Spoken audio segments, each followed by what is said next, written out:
Uno de los temas relevantes que debe abordar la Convención Constitucional en este proceso constituyente es el que tiene que ver con el trabajo y el rol y el valor del trabajo en la nueva Constitución. Es importante que se tenga en cuenta que la Constitución, como carta fundamental de una sociedad, debe referirse al trabajo al menos en dos dimensiones.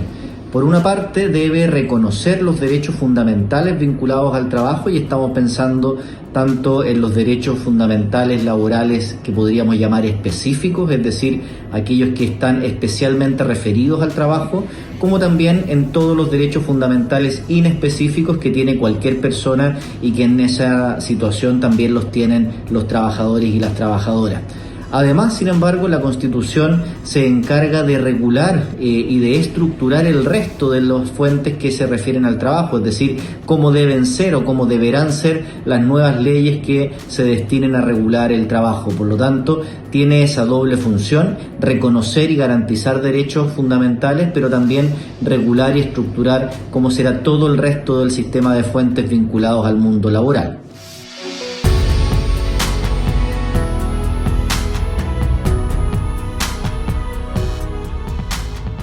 Otra pregunta relevante vinculada al trabajo y la nueva Constitución es cómo deberían regularse o reconocerse los derechos laborales en este nuevo texto. Creo que es fundamental que el reconocimiento de los derechos laborales en esta nueva Constitución esté concentrado en la libertad sindical y en los derechos que derivan de esta, es decir, la posibilidad y el reconocimiento de la autonomía colectiva como sujeto privilegiado de poder laboral, y también el reconocimiento amplio en los términos que establece la Organización Internacional del Trabajo, tanto de el derecho a la negociación colectiva como el reconocimiento y garantía del conflicto colectivo, en particular en lo referido al derecho de huelga. En esa línea, creo que es importante pensar en una Constitución de las que se denominan minimalistas, es decir, que establezca los principios centrales que tienen que estar referidos a estas materias. Por ejemplo, que todos los habitantes de la República tienen derecho a ser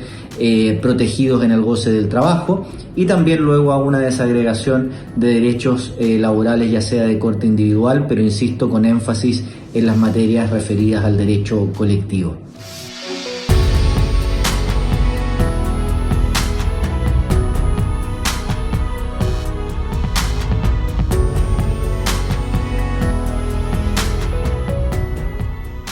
Es fundamental que la nueva Constitución garantice de manera efectiva los derechos de todas las personas, especialmente de los grupos que han sido históricamente vulnerados, como es el caso de los grupos LGBTI. De no hacerlo, la nueva Constitución reproduciría la discriminación y la invisibilización de estos sectores de la sociedad. La Constitución señala un marco de principios que organiza nuestra vida en común, y por ello es muy importante que se contemple el respeto a la diversidad sexual, sin discriminaciones arbitrarias y sin violencia. En materia de derechos económicos, sociales y culturales, el distanciamiento de Chile de las recomendaciones de los organismos internacionales se mantiene respecto a estos grupos, así como la violencia y la discriminación por identidad de género y por orientación sexual. Un Estado democrático debe propender incesantemente al reconocimiento y a garantizar la protección de los derechos humanos de todas las personas.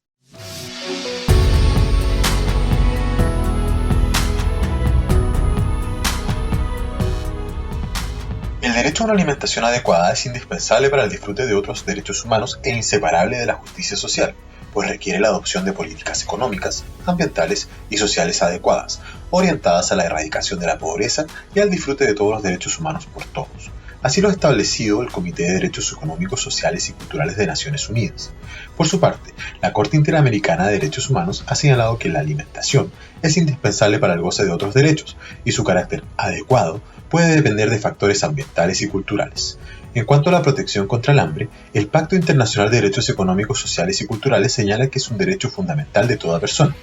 Además, nos entrega medidas que deben cumplir los estados para asegurar este derecho a todas las personas. Por ejemplo, la divulgación de principios sobre nutrición, mejorar los métodos de producción, conservación y distribución de alimentos mediante la plena utilización de los conocimientos técnicos y científicos, Cabe destacar que no solo es el derecho a la alimentación la que debe ser considerada en el texto constitucional, sino que también debe ser el derecho a la buena alimentación para lograr así una vida digna con la finalidad de combatir el hambre, la malnutrición y el sobrepeso de toda la población, especialmente niños, niñas y adolescentes, siempre con respeto a los factores ambientales y culturales de cada persona.